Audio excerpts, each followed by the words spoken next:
नमस्कार दोस्तों, मेरा नाम रघुवीर सिंह एडवोकेट। मेरे चैनल पर आपका हार्दिक स्वागत है। आज इस वीडियो के माध्यम से मैं बताऊंगा कि AIB ऑल इंडिया बार एग्जाम कैसे क्लियर करें पहले ही अटेम्प्ट में।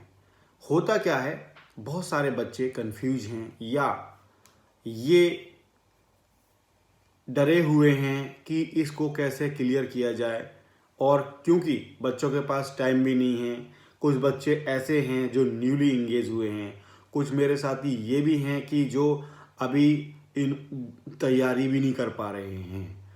तो बेसिकली आप सबसे पहले ये समझिए कि ये एग्ज़ाम क्या है, और इस एग्ज़ाम को समझने के बाद आप चुटकियों में इसको क्लियर कर पाएंगे।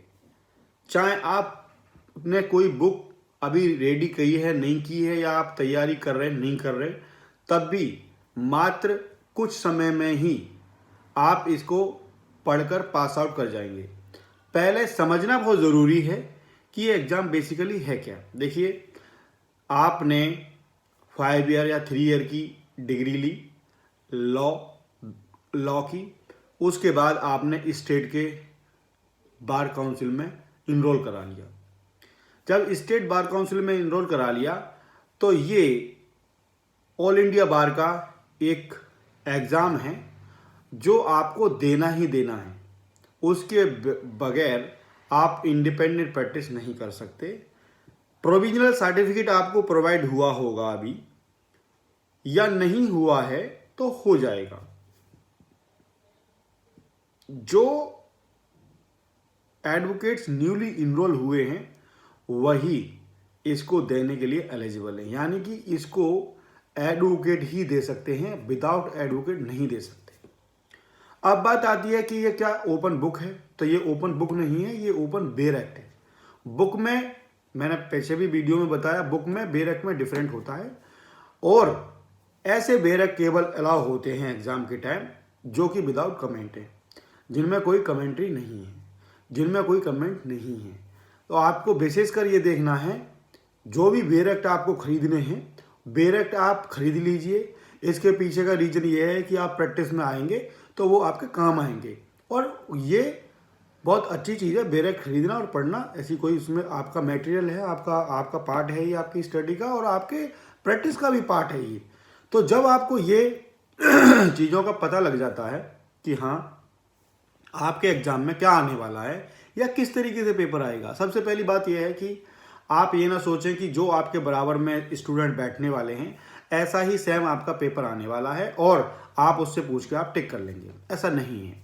सबसे पहली बात यह है कि ये 100 नंबर का पेपर है, आपको मात्र 40 नंबर लाने हैं, टिक मार्क करना है, और इसके साथ साथ ये नेगेटिव मार्किंग नहीं है। आपके गलत पर नंबर नहीं काटे जाएंगे, लेकिन इस बात का विशेष ध्यान रहे कि ऐसे एग्जाम में भी 30% बच्चे फेल होते हैं। तो बी केयरफुल, आप पढ़ें और समझें चीज़ों को कि बेसिकली एग्जाम का पैटर्न क्या है और हमने क्या करना है।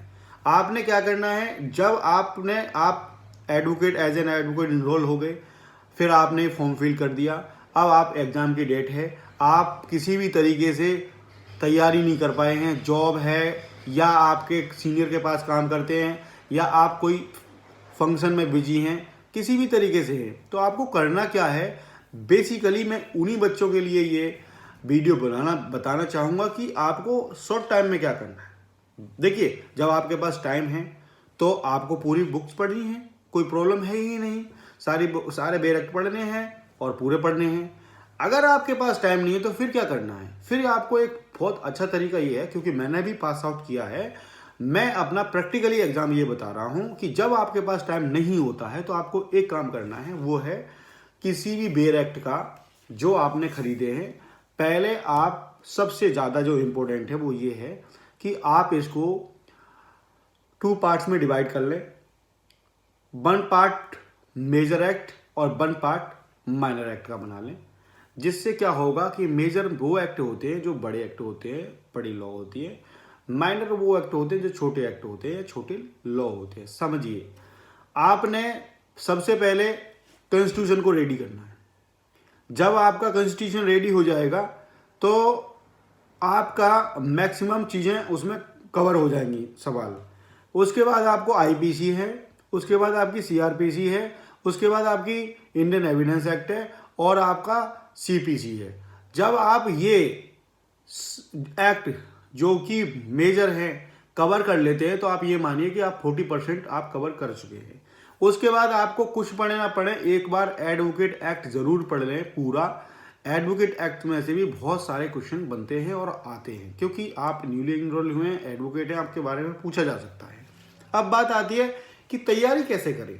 इतने कम समय में, एक हफ्ता बचा है किसी के पास 2 ही दिन बचे हैं, किसी के पास पढ़ाई नहीं, उन्होंने कोई बच्चा 15 दिन पहले ही इनरोल हुआ है इससे, तो वो किस तरीके से तैयारी कर सकता है। तो आपको करना क्या है, आपको जब आपके पास सबके पास बेयर एक्ट होंगे, ये मेरे पास भी बेयर एक्ट है, तो आपको क्या करना है, ये आईपीसी है, आपको करना क्या है, आपको इंडेक्स पढ़ना है। मैं इंडेक्स पढ़ना क्यों बता रहा हूँ, इंडेक्स इस वजह से पढ़ना है क्योंकि बुक आप नहीं पढ़ पाएंगे, क्योंकि जब मैं इस पर्पज से कह रहा हूँ कि आपको शॉर्ट टाइम में बड़ा गेम खेलना है और क्लियर भी करना है, पास भी करना है आपको, तो आपको रणनीति बनानी पड़ेगी, आपको स्ट्रेटेजी बनानी पड़ेगी, आपको बहुत सारी चीज़ों का ध्यान करना पड़ेगा। आपको कॉपी नहीं करना है, बेसिकली किसी को आपको माइंड अप्लाई करना है और आप पास हो जाएंगे। मैं गारंटीड कह सकता हूं, अगर आपने ये वाली पॉलिसी अप्लाई की तो आप पास हो जाएंगे, इसमें कोई दोहराई नहीं है। तो सबसे पहले आप क्या करिए, सबसे पहले आप बेयर एक्ट उठाइए, सारे अपने बेयर एक्ट मेजर अलग माइनर अलग लीजिए। पहले आप मेजर बेयर एक्ट को उठाइए, जैसे आईपीसी आपने ली, तो आईपीसी में जब आप देखेंगे तो सेक्शंस में आगे डेफिनेशंस हैं, चैप्टर वाइज आपको डिफाइन किया होगा। कहीं पर भी आप जब देखेंगे तो इनमें जब आप पढ़ रहे होंगे तो आपको वर्ड्स मिल जाएंगे, जो भी वर्ड्स हैं, जेंडर, मैन, आपको पब्लिक, ये सारी चीज़ें मिल जाएंगी, इंडिया, जज, court of justice, public servant, ये सब दिख जाएंगे आपको।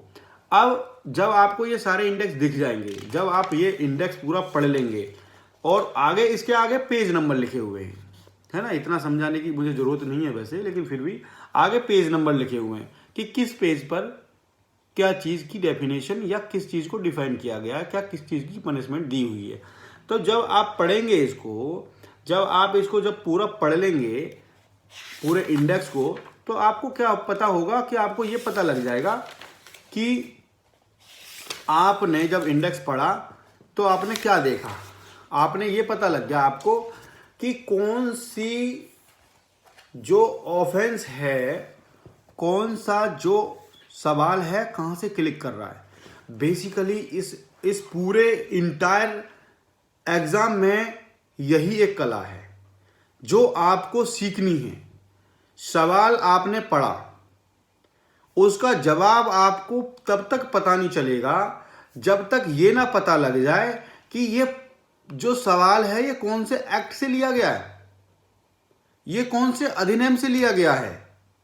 सपोज दैट आपको इंडियन एविडेंस एक्ट का कोई एक सवाल आ गया, जैसे आपसे पूछ लिया गया कि कौन सा डॉक्यूमेंट पब्लिक डॉक्यूमेंट नहीं है, सपोज दैट, तो आप पब्लिक डॉक्यूमेंट देखें इंडियन एविडेंस एक्ट में कि कौन कौन से डॉक्यूमेंट पब्लिक डॉक्यूमेंट है। अब जब आप उसको पढ़ेंगे कौन सा डॉक्यूमेंट पब्लिक डॉक्यूमेंट है, तो वहां पर आपको दिख जाएगा कि ये डॉक्यूमेंट इसमें मेंशन है, ये पब्लिक डॉक्यूमेंट नहीं है, उसी पर टिक कर देना है। इतना सा काम करना है आपको और कुछ नहीं करना है। आप जब एडवोकेट एक्ट पढ़ेंगे तो आप उसमें देखेंगे कि क्या स्टेट की बार की बॉडी होती है काउंसिल की, क्या एडवोकेट के ड्यूटीज होती हैं, क्या क्या नहीं होती हैं, किस तरीके से होता है। तो आप जब आपको ये पता लग जाएगा कि ये जो सवाल है, ये क्वेश्चन है, ये कहाँ से पुट कर रहा है, कहाँ से टच कर रहा है, तो आपको वही एक्ट लेना है और उस एक्ट के इंडेक्स को देख करके टिक करना है सीधा। जब आप कॉन्स्टिट्यूशन पढ़ रहे हैं और कॉन्स्टिट्यूशन में जब देखेंगे कि स्टेट की पॉलिसी कहाँ पर है, कंक्रीट लिस्ट कहाँ है, कौन किस पे लॉ बना सकता है, कौन नहीं बना सकता है, कहाँ इमरजेंसी है, कहाँ स्टेट की ड्यूटी हैं, कहाँ स्टेट की पॉलिसी हैं, कहाँ आपको right to live, right to आपका फ्री लीगल एडवाइस है। जब आप पढ़ेंगे, जब आप इंडेक्स देखेंगे तो डेफिनेटली आपको ये पता लग जाएगा कि ये क्वेश्चन वहाँ से पुट कर रहा है, वहाँ से लिया गया है। आपको कुछ नहीं करना है, उसी पेज नंबर को जाना है, देखना है और उसको पढ़ना है, पढ़ने के बाद टिक करना है, बस और कुछ नहीं है। यही पूरा एग्जाम है। अब बात आती है कि आपका पेपर बुक। देखिए, आप एक बात का विशेष ध्यान रखें, आपके पास अगर क्वेश्चन पेपर ए है तो अपना उस पूरी आंसर बुक को जब आप भरेंगे तो उसको आंसर शीट को सही से भरें, उसमें गलती ना करें। अगर उसमें गलती होती है तो लास्ट एग्जाम में ये गया है कि उनका जो रिजल्ट था वो रोक लिया गया था, सेकंड टाइम में उनका क्लियर किया, उसमें बहुत बच्चों को परेशानी हुई। तो बी केयरफुली, आप जब फिल कर रहे हो आप अपनी सीट को तो अच्छे से करें, ध्यान से करें, टाइम लेके करें, इसमें घबराने की कोई बात नहीं है। अगर किसी भी बाय डिफ़ॉल्ट आपका एग्ज़ाम छूट जाता है या आप इसमें पास नहीं हो पाते तो नेक्स्ट एग्ज़ाम में बैठे, टेंशन ना लें, कोई प्रॉब्लम नहीं है। लेकिन इस रणनीति से आप डेफिनेटली पेपर को पास कर जाएंगे, ऐसी मेरी शुभकामनाएं हैं। जय हिंद, जय भारत।